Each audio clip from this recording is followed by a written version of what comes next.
How dare you? Hello and welcome to another episode of the Viva Bastardo show brought to you by the Hagerty Podcast Network. Today I'm so happy to talk to Alain Silberstein. I'm sure you guys are familiar with his designs. He's been making extraordinary watch faces and dials and crazy hands and crazy colors since the mid-1980s. Recently he's done amazing collaborations with MB&F, with Resonance. We talk about all these things. We talk about the uselessness of complications. We talk about the intimacy of time. It's a very interesting philosophical conversation. So let's get into it.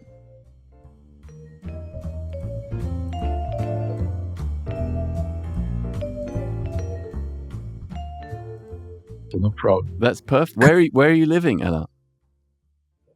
I'm living in a little town in the countryside, about an hour drive from the Swiss border. The former watchmaking capital of France, called Besançon. That sounds very beautiful. But in fact, I'm from Paris. And by chance, I came to work in Besançon. And nothing related to watchmaking. I came to work on watch, in architecture, interior design, interior fitting company. And by chance, I started to design watches, and I fall in a pit. So how does one go by chance from architecture to watches? Everybody asks me the same question. I know it's the same because it's not such a challenge. I used to say I just moved from millimeter to tenth of millimeter. It is more a question of, I would say, scale. But as far as my work is concerned, there's not such big difference, because to be an architect is to be a sort of, it's called in French, maître d'œuvre, to master work. It's the ability to dialogue with specialist experts in, I don't know, carpenter, plumbery, painting, and it is exactly the same, because when you are doing a blueprint of a housing or a shop, it's only drawing, blueprints, dreams sometimes. And if you want to transform your dream into reality, this is a question for ability to dialogue with experts. So don't ask me to nail anything in my hometown, because my wife will laugh at me. But I could explain to you how to do it. I'm exactly the same way. I can't do anything, but I'm very good at telling other people what the thing is that I want to have done. Well, let me ask you this, Alain. Well, first of all, I should say thank you so much for coming and having a chat with me. Obviously I'm a huge fan of your work. It's a true masterpiece for me. It's a nice journey. I'm interested because you created your own language. Do you think when you were an architect, did you have your own architectural language, or did you really create your own language in watches only? No. It started from my art school in Paris. I was taught the prep school where I went to prepare the exam to enter on the interior design national school. I was taught with the same teaching as the Bauhaus School of Design. Right. And in fact, this school, which does exist actually, Maître de Penningen in Saint-Germain-des-Prés in Paris, they are teaching the fundamentals from colors, geometrical construction, architecture. Let's say the basic of all creativity field related to, from fashion design to watch design. So yes, if by chance you visited my home, you have many things from Charles Himes to Alvar Aalto, from the good guys, mostly from, I would say, modernism. Yes. But I know that you've been asked this so many times about, Kandinsky and the Memphis School and the Bauhaus and all this stuff, and I know, and clearly those are your, you can see those influences, you can see that you sort of absorbed those things, and you kind of you excreted out a Silberstein language that was all your own. But for me, I'm interested in what is it about those things? Why did they speak to you? Why did those design schools, why do those artists speak to you?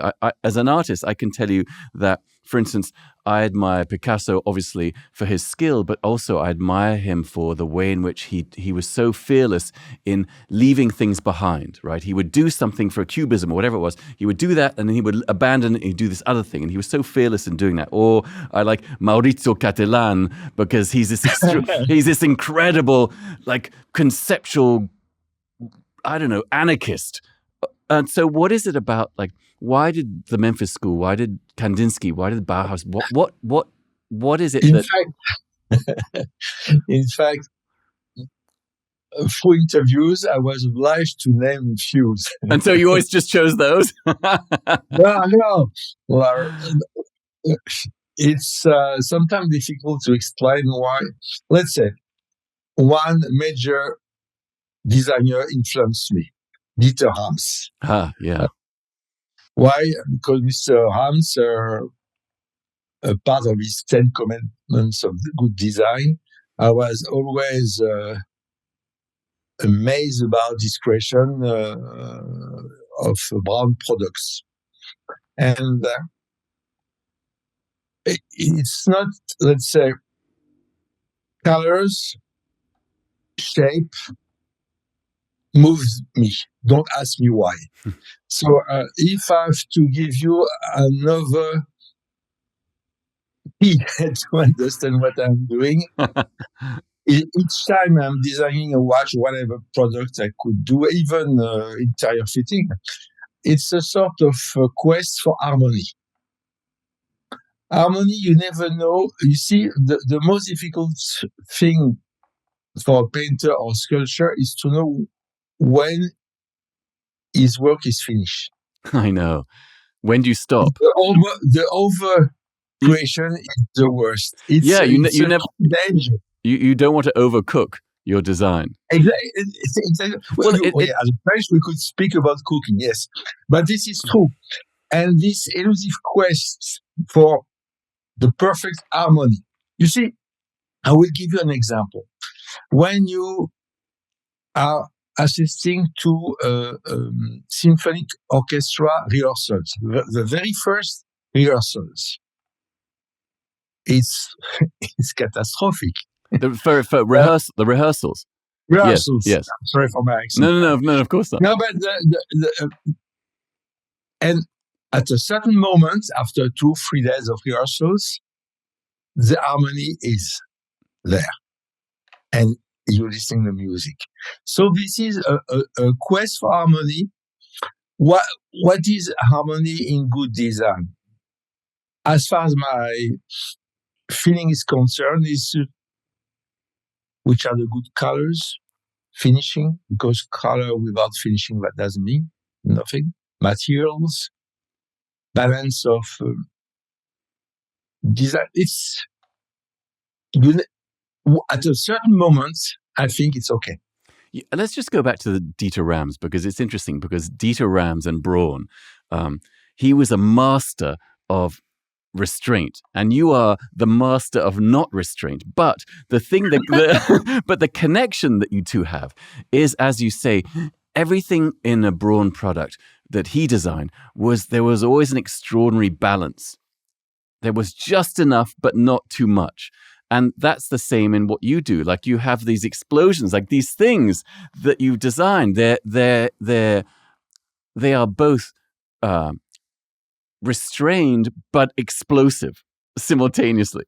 I would say this is maybe the big difference with the German school of design, which is a little too serious, I would say. I'm sorry, I'm French, and I do love sometimes to have this little tongue-in-cheek, this twist of humor, explosion of colors, but always very intention. Yeah. I just give you an example. The watch you are wearing, designed by Benoît Michiens from Ressence.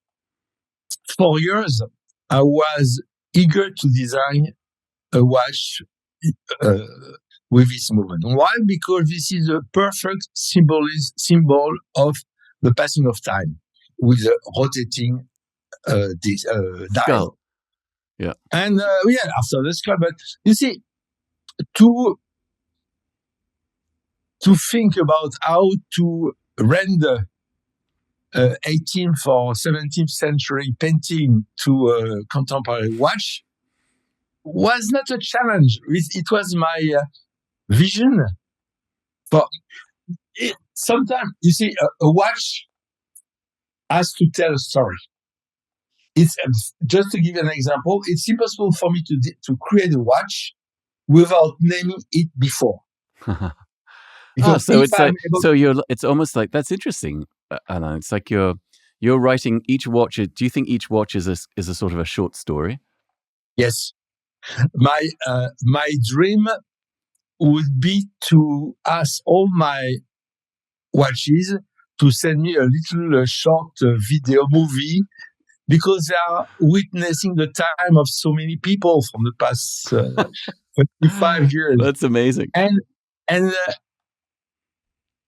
when I'm designing a watch, I am on my mind, but I won't tell you what kind of film. I'm doing some film. You see, some short story novels to where my watch is a part of a witness of something.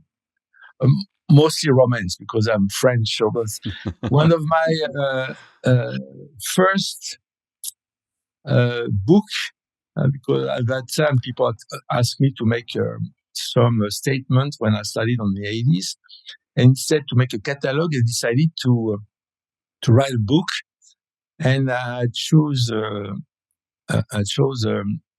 painting with a white lady hiding her arm behind her. So I always thinking what kind of watch she's wearing.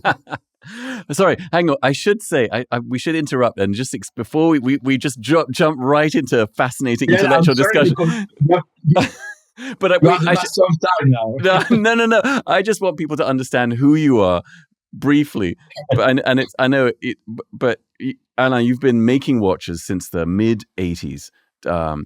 And it's fair to say that you were a person, as I said, briefly mentioned earlier, you took a very, I've always felt that as an artist, it's a much harder and longer road to create your own language than to use someone else's words. And you are an artist who created their own language.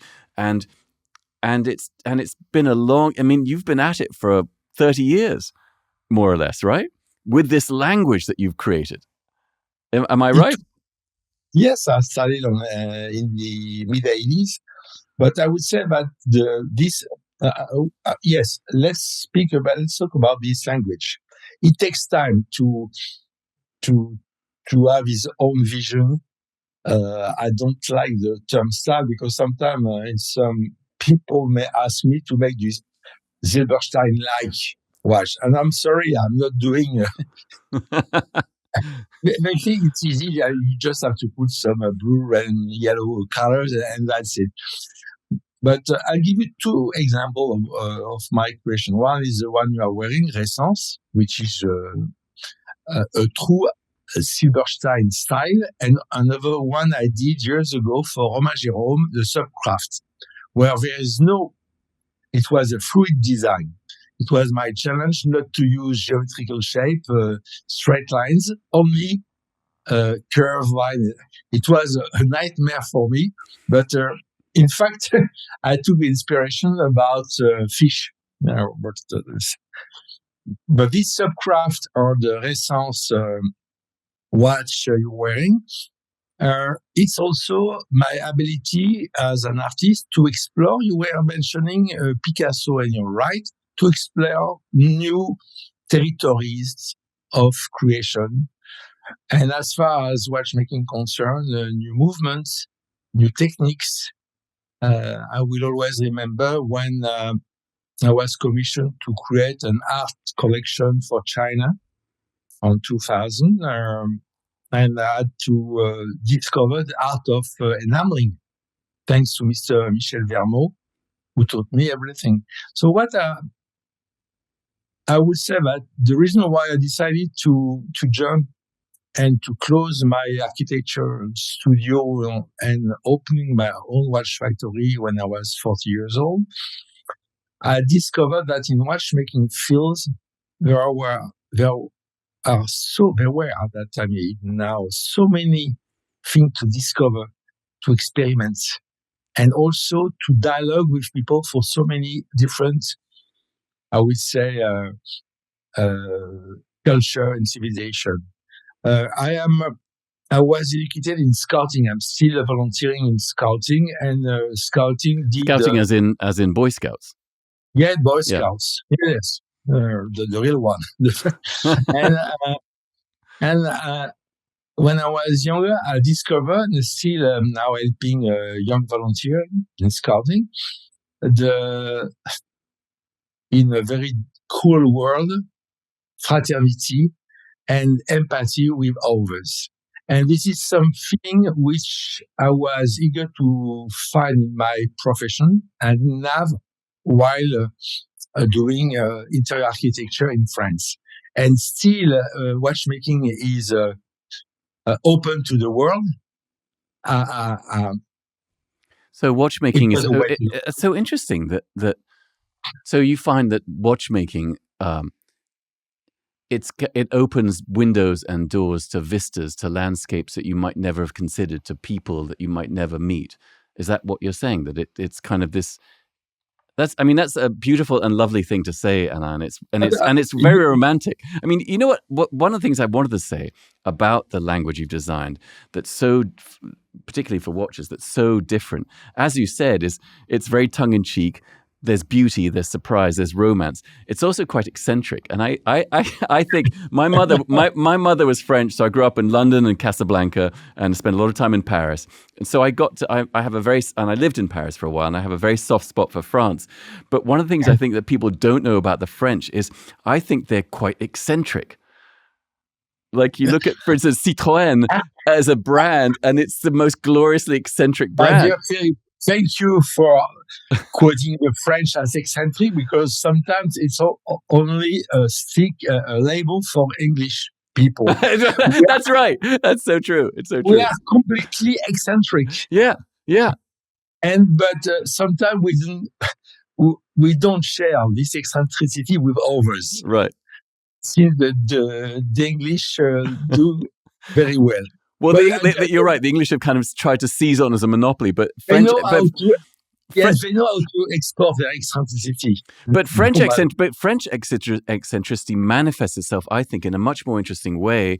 English eccentricity is kind of about humor and sort of personal, but I find that French eccentricity manifests itself on an industrial scale, as in like,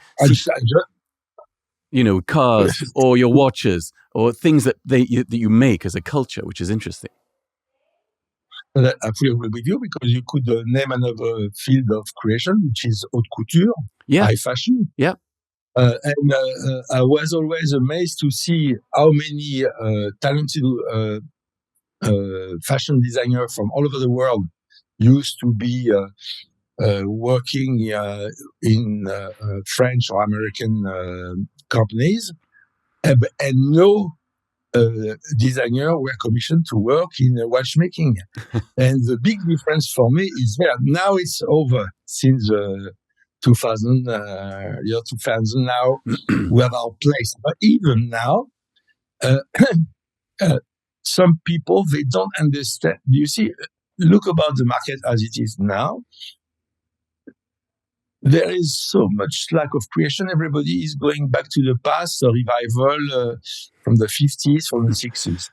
But I find that very sad. I find that very sad, because my analogy for that is that I think that, in the same way that movie studios make these superhero franchise movies, But they do that because there is a guaranteed success rate. There is a user base who will all pay money to go and see those films. And I think that that's what watch companies feel about old designs, is that there's a guaranteed base of people who will always like those vintage designs. So it's a safe choice for them to make from a marketing standpoint, economic standpoint. But from an imagination standpoint, it's incredibly boring, for me at least.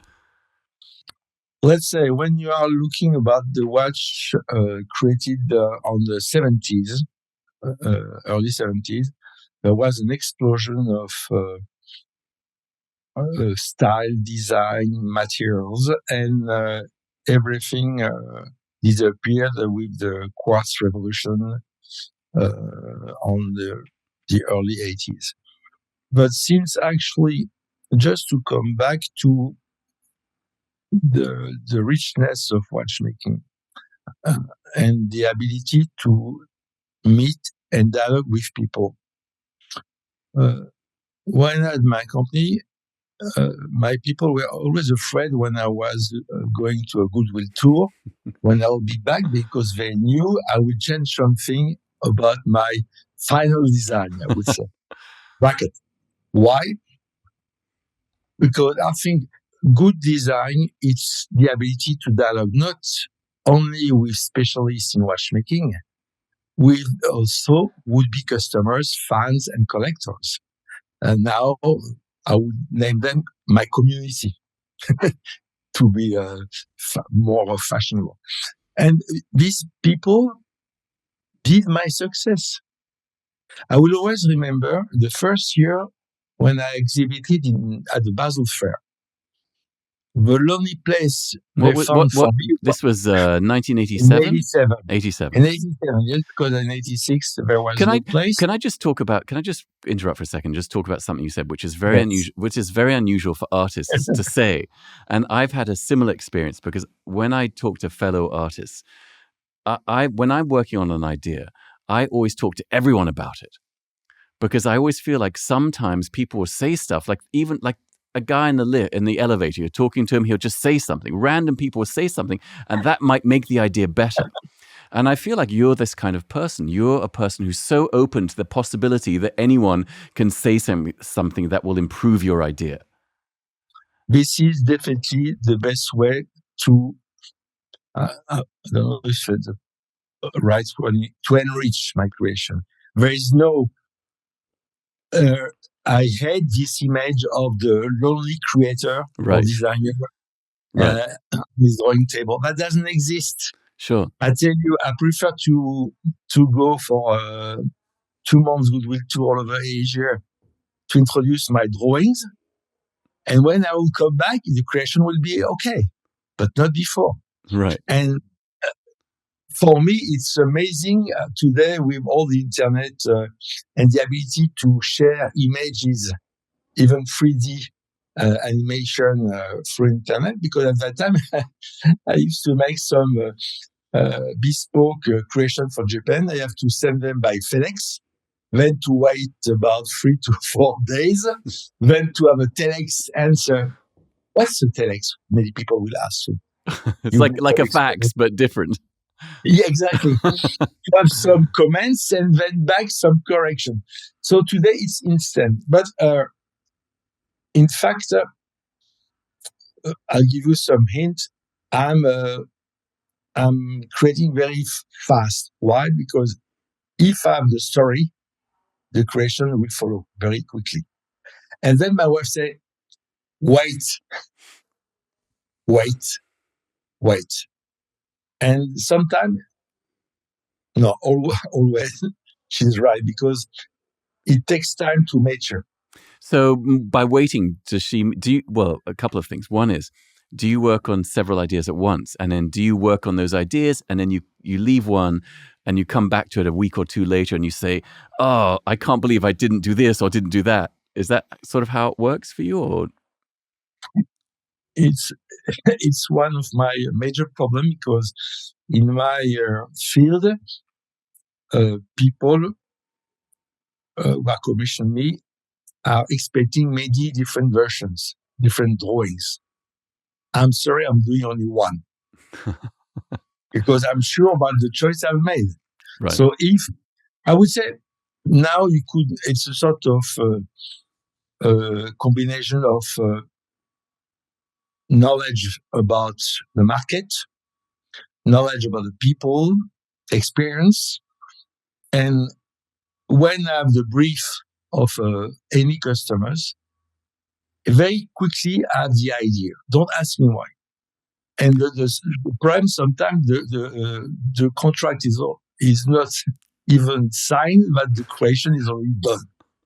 But I have to wait. You see, one of the most famous American designer, Raymond Loewy, was a very talented teacher too in industrial design, and he loved to tell the story when he was he was a junior designer on a very big firm. His first clients gave him a brief, and on the way back to the company, he had an idea. So 2 days after, he called the would-be customer. He said, "May I come back to show you an idea, a project already?" So he took an appointment. He showed his idea. It was well received and accepted. But when the firm sent the bill, the invoice, what, for 2 days? So crazy. So Raymond Loewy used to say to his pupils, even if you have the idea very quickly, wait at least 2 to 3 weeks. It will work your invoice. So I that's an amazing story. So hang on, sorry, I interrupted you. You were about to talk about 1987. You're at Basel Watch Fair, and you were about to tell some story, and I interrupted you because we were talking about for new generation. They have to understand that at that period of time in watchmaking, if you want to be successful, you have to find reliable distributors, because at that time nobody was working direct. And on early 80s, what was a time where we didn't need any more license. It was worse before. So I had a little collection of 3 to 5 watches. I have asked to rent booth at the Basel Fair, and they found a place at the last floor in between Chinese-made packaging companies, and also, thanks to them, by chance, AHCI, Académie Horlogère des Créateurs Indépendants. It was the stronghold, the last village of a true watchmaker at that time. That's very Astérix. Yes, it was. Yes, you're French, you know. Yeah, it was like the Astérix village where they had a magic potion. I would say it was the passion for mechanical watchmaking, and I had a chance the very first year to meet Georges Daniels, bless his memory, and also Sven Andersen, Calabrese, Frank Muller. And they were completely astonished to see me introducing a value movement with my crazy style. And thanks to them, I discover what are the possibilities with watchmaking. I fell in love with this first acquaintance. And but can I ask you a question? Yes. When you went to this watch fair in '87, I know you had been an architect. Then you made some watches. Now, did you make them for friends? Is that what happened? You made a few watches for friends, and then suddenly you thought, I'm just curious about the ancient history of Alain Silberstein. Like, how did that happen? Okay, I will give you some hints about the prehistoric history. Give me the prehistoric history. Yes, everything started on the early 80s when Swatch was launched. Since I was living in France, I said, we are not stupid. I am able to design fashion watches with my idea was to create watches with little humoristic message or crazy watches. Let's say a collection on the Swatch style produced in France. So I designed a collection. It was so well received by the French, by the French government, because it was a sort of challenge of a new style in design in France. And 3 months after, I was exhibiting in Chicago. It was called. It was a French, made in French. It was called At Home with Friends. It was French producer of Crazy Watching. And after I went back, and it was like a violon d'ingres. It was sort of a secondary activity. It was fun for me. But you knew nothing about. You had nothing. Nothing at all. Can I ask you a question? Do you think that knowing nothing was your greatest strength? No, I was fond of watches for years. No, let's say I was wearing the Nautic key from Lip Nautic, of course, designed by Talon. Yeah, and I didn't understand why all these modern style design, which was the last, I would say, card from Lip manufacture. You see, my yellow second hand is an homage to Mr. Talon, which is the yellow second hand with a large head, which is on the Mac 2000. Yeah. Watch from. I'm a huge Leap fan, by the way, and Roger Talon, of course. So while wearing a Roger Talon, I said, why not to make a 2 days watch? It was on 82, 83. And no French manufacturer or manufacturer wanted to do it. No, for them it was crazy to no. So wanted to do what? Wanted to create your designs? Yes, no, but I was a designer. I was an architect by profession, and I was just looking to a company who will produce and commercialize my design. Right. No way. So at the end, I found a company in furniture in my region, which had a company in Hong Kong. So I started to be involved in watchmaking with specialists in $5 watch. Oh, and this is a fascinating. I read a quote from you, Alain, that I just thought was the best quote. Where is it? Let me see if you said the best school for learning luxury watchmaking was to be told by a Chinese watchmaker how to make a $6 watch. Yes. So I want to know what that's such an amazing quote. What does that mean? But this is true, because first I discovered how to produce watches, and also I discovered that some French quote professional gave me wrong indications. So it opened my mind to this worldwide. The world of watchmaking, which is international. And back to France, one day, the agent of État movement asked for an appointment to convince me to switch from Miyota Quartz movement in Hong Kong to État movements, Far East. Because we were so successful, we sold hundreds, thousands of pieces. But I was just commissioning on it. And the agent came in my studio. He introduced the movement, okay? And he had a big book, like a phone book.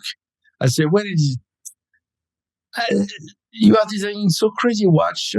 And we just bought a manufacturer in Vallejou and called Valjoux. We have tons of movements, chronograph movement. Maybe you could do something with that. So I took the phone book, I would say, and I discovered the Valjoux movements, chronograph. And so the year after, 6 months after, in 87, so I introduced my first Chrono Bauhaus, Chrono 0, then Chrono 1. But it's always so from the Chinese-made watches, I moved to Valjoux chronograph watches, But each time it's meeting with people. Is it faith? Fate? Is it destiny? I don't know. But it, I had maybe I had some hidden path in watchmaking creativity and a certain step, little stone, you see. Of course. Illuminate my journey. Can I ask you? I'm going to ask you a bit of a philosophical question. I think you probably enjoy philosophical questions. Yes, definitely. Yes. C'est très français. We're in this peculiar period now where we don't need a watch because we have the phone.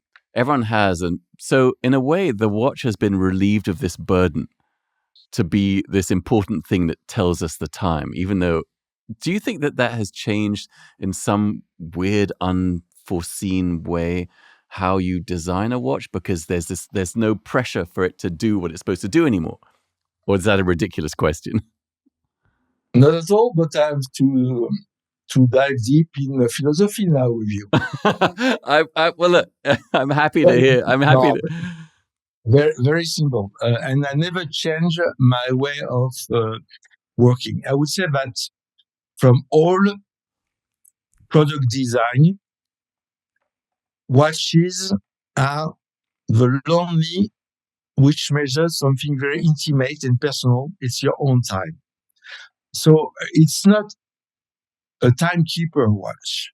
It's something which measures your own personal time. And so I used to say that when you are talking about time, the way we are telling the time, it's like filters. You never say it's 10 minutes and 27 seconds. Why we never mention the seconds? Because it's over.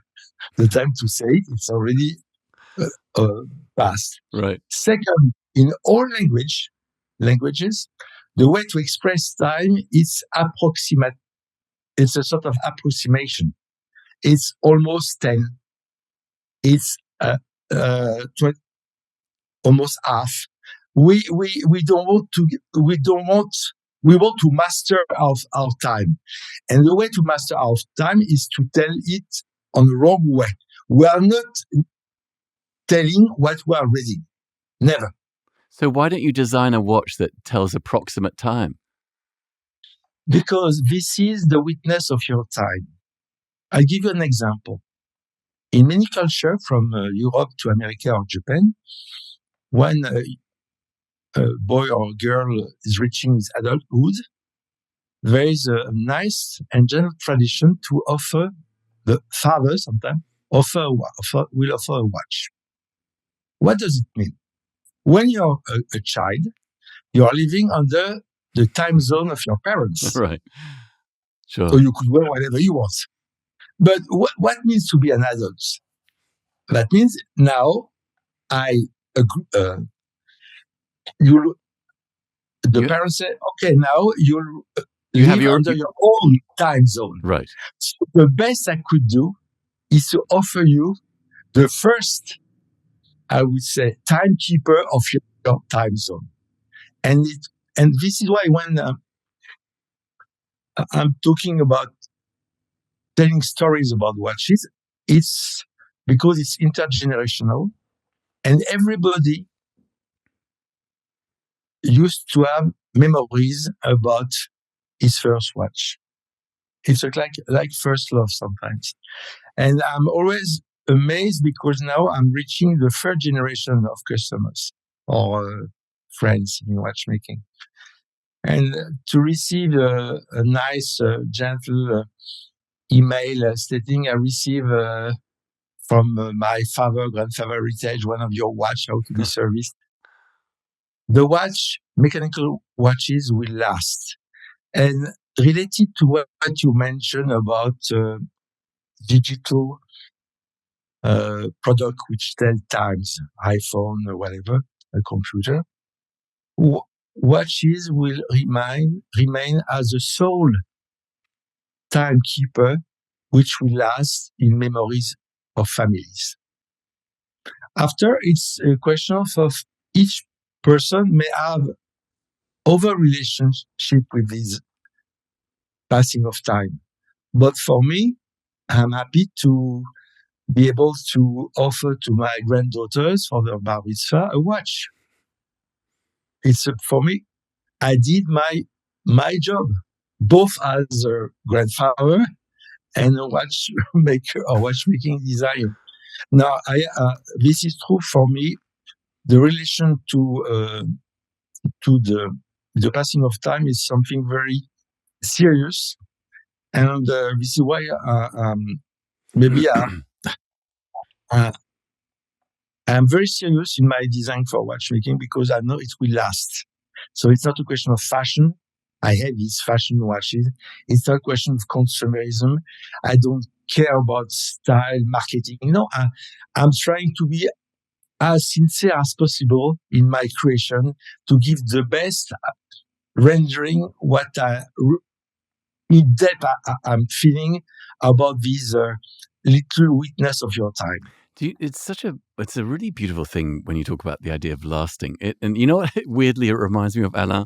Are you familiar with the Voyager spacecraft that they sent out in the 1970s into deep space?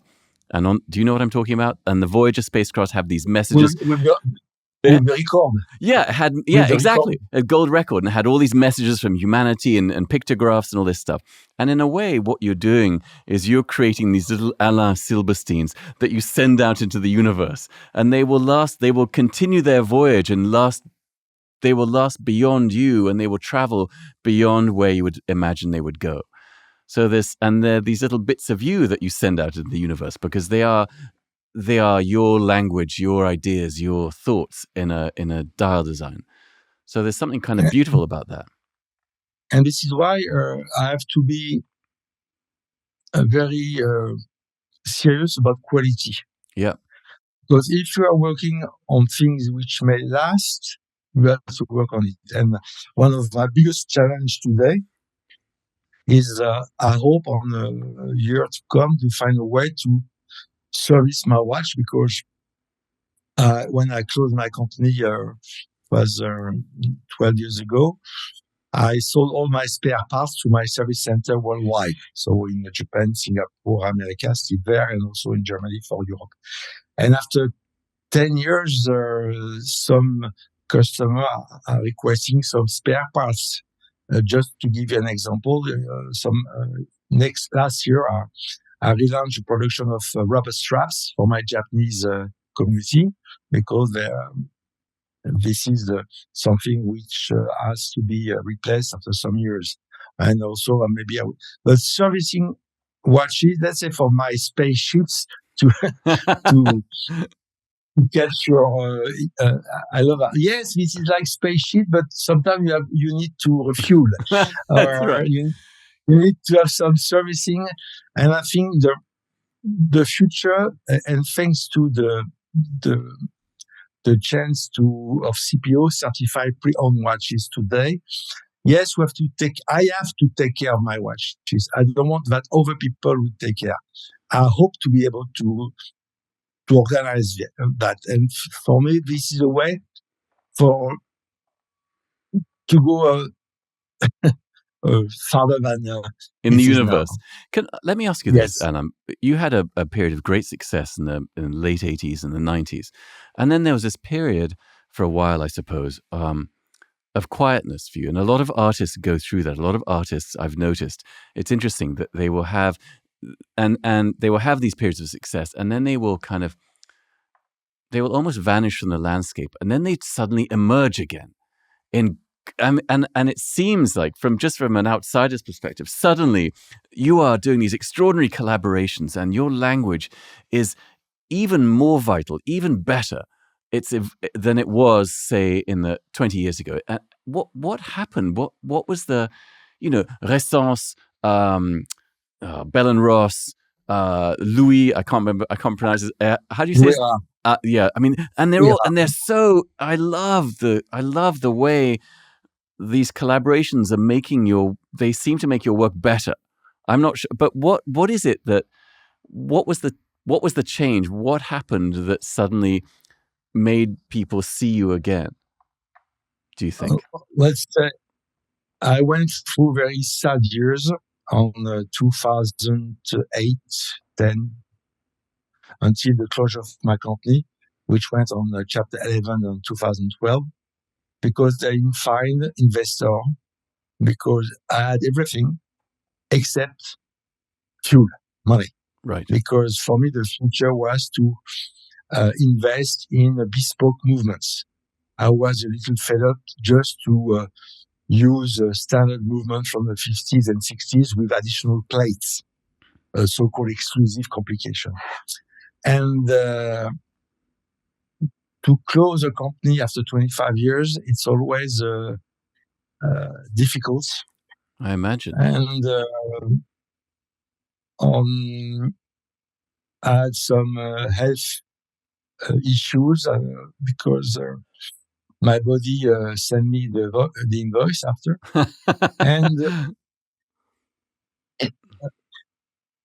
And in fact, I started collaboration prior to the closure of my company. It was in 2009 with Maximilian Büsser from MBNF. That's right, of course. Who asked me to make a collaboration. At that time, except among singers, nobody was talking in watchmaking about collaboration. Right. And I love Max was interviewed, and the title of his interview, I want to quote him. Collaboration is a question of humility and karma. And I think I fully agree with you. It's a question of,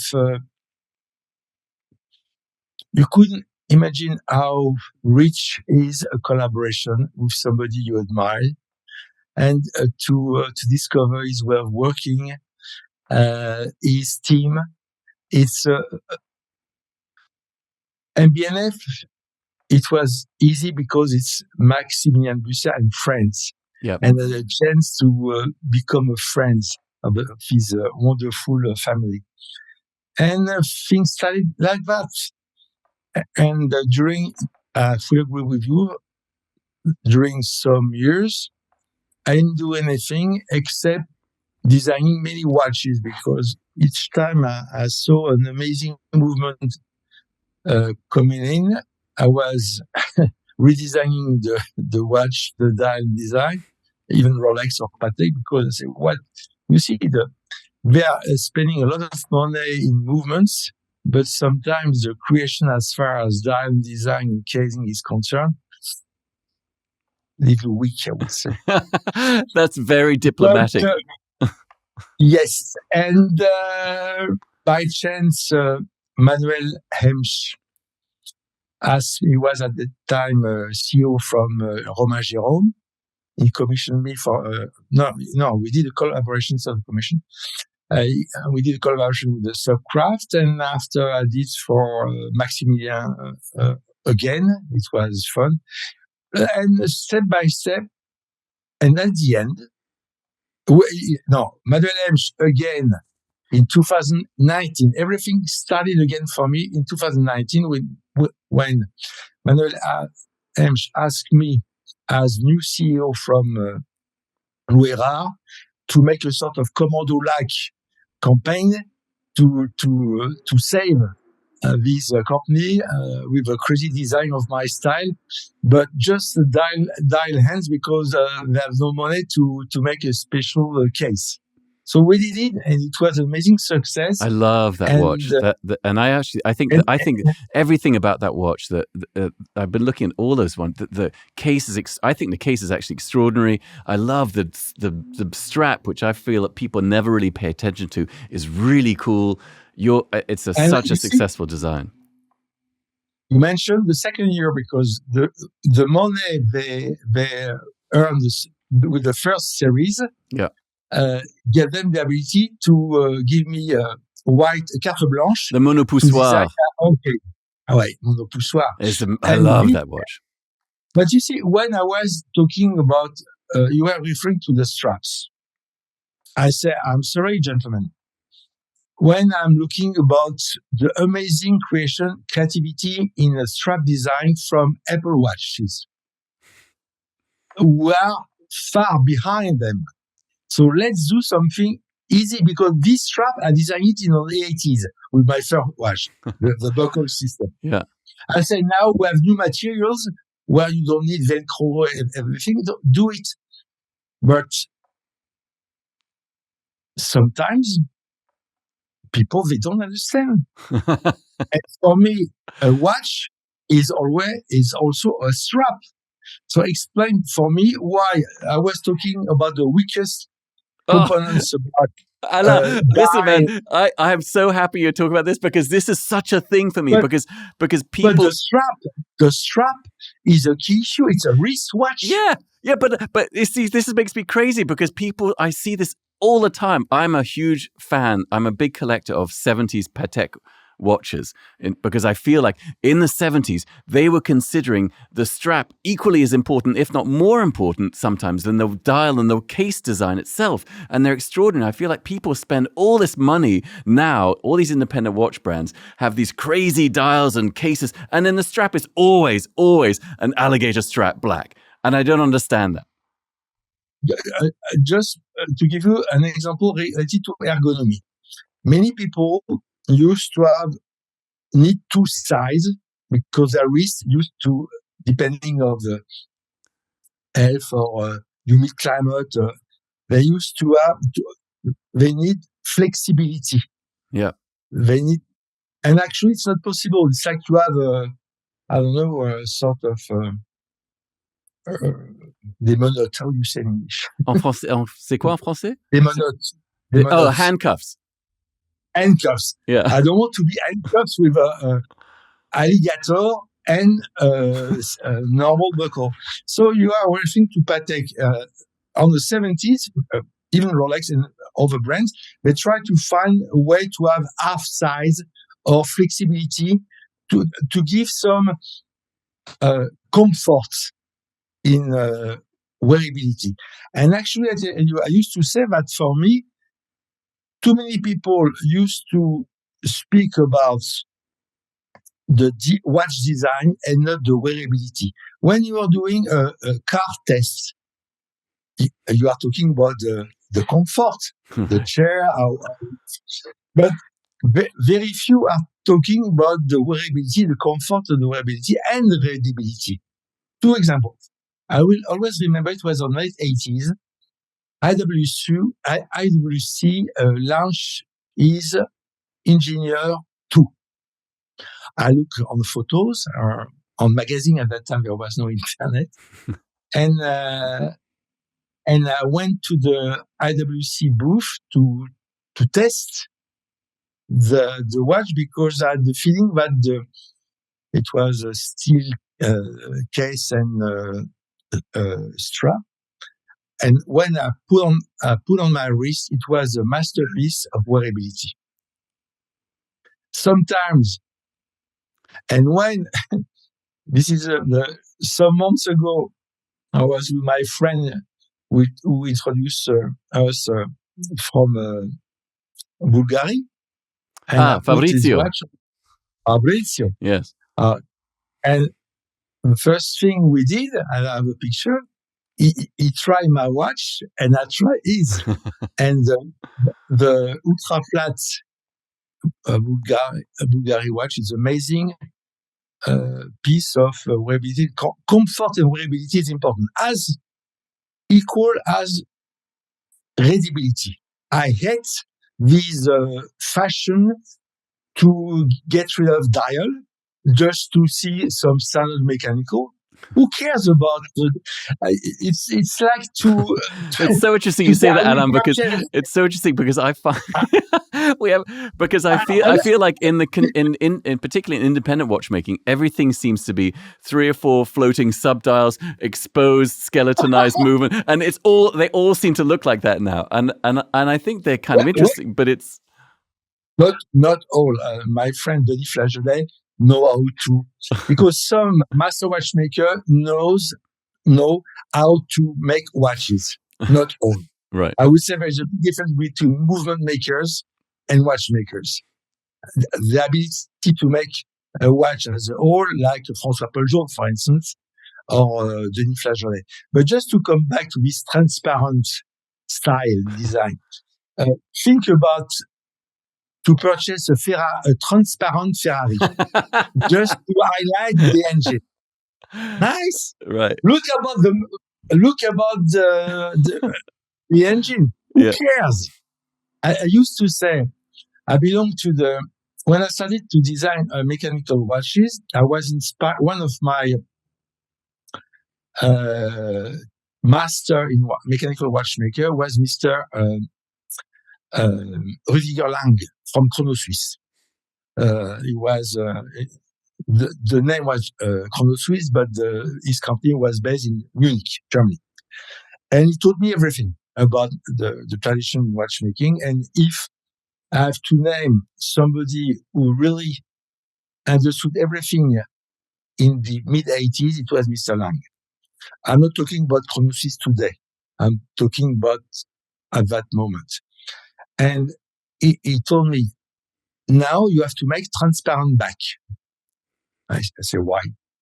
Because the new generation, they don't know anything about mechanical watches. So you have to highlight. First, you are not using the quartz movement because there is nothing to show. And second, you have to work on decoration of finishing of the movements. At that time, we are among the very few to have transparent back. And this is the way we have to work. And as far as readability is concerned, this is what I told everybody. Explain to me why stopwatch are the worst as far as chronograph function readability is concerned. Why to have this little subdial instead to have the bigger diameter, which is the minute display? Only one movement did it, Agénor, with the Agénograph, where you could have hour minutes and, of course, the free 12-hour, 60-minute recorder and second recorder on the big diameter, which is the minute display.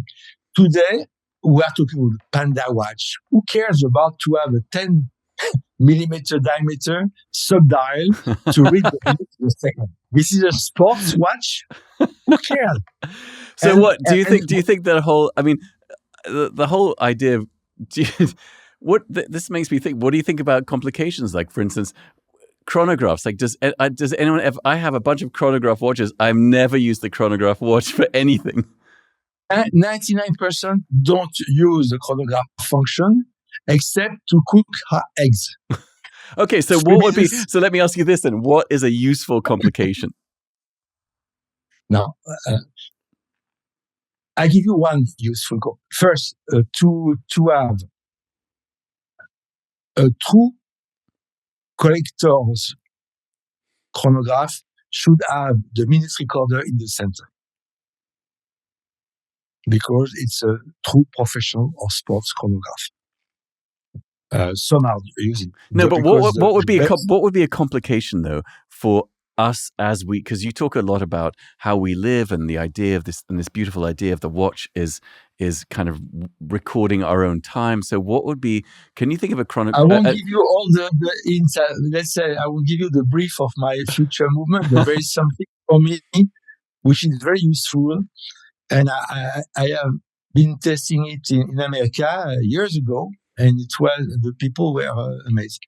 It's just a watch which shines at the passing of the hour, like the quartz.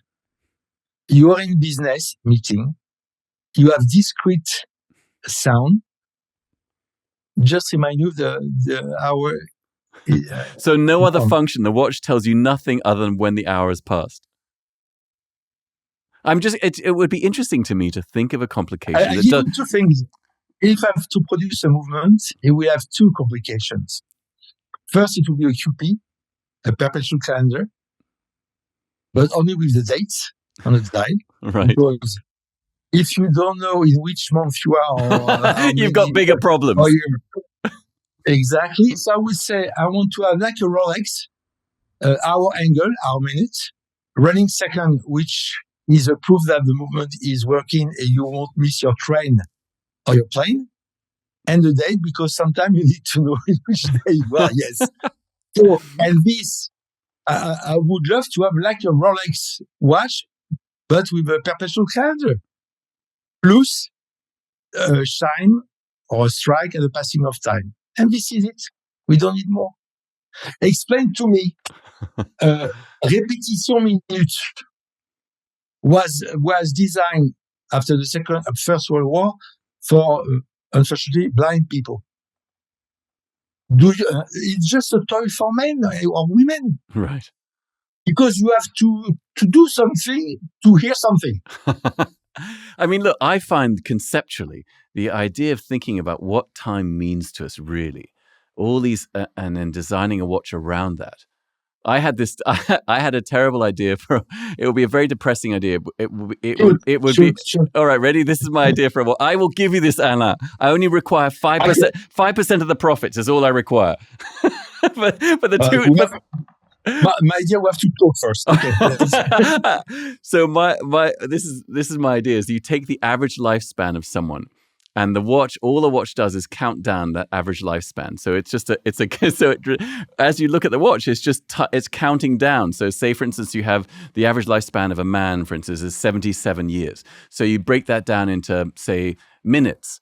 And then it's a countdown of those minutes on your watch. That's all it does, is just counts down the minutes towards your eventual expiration. I did it.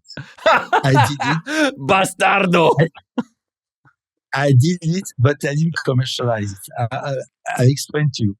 In the Jewish tradition... I'm also Jewish, by the way. We wish friends to live at Me'ave Stream up to 120 years. So I say 120 is perfect, because 60 multiplied by 2, it's 120. That means 2 circle of a hand. So I did a watch, a QP, with a additional hand. You just have to set on your birthday date, and every year it will jump from 1 year. So the watch is showing you because my first idea was to make a countdown, but it is so a fait more at ease to show that we have since we are still.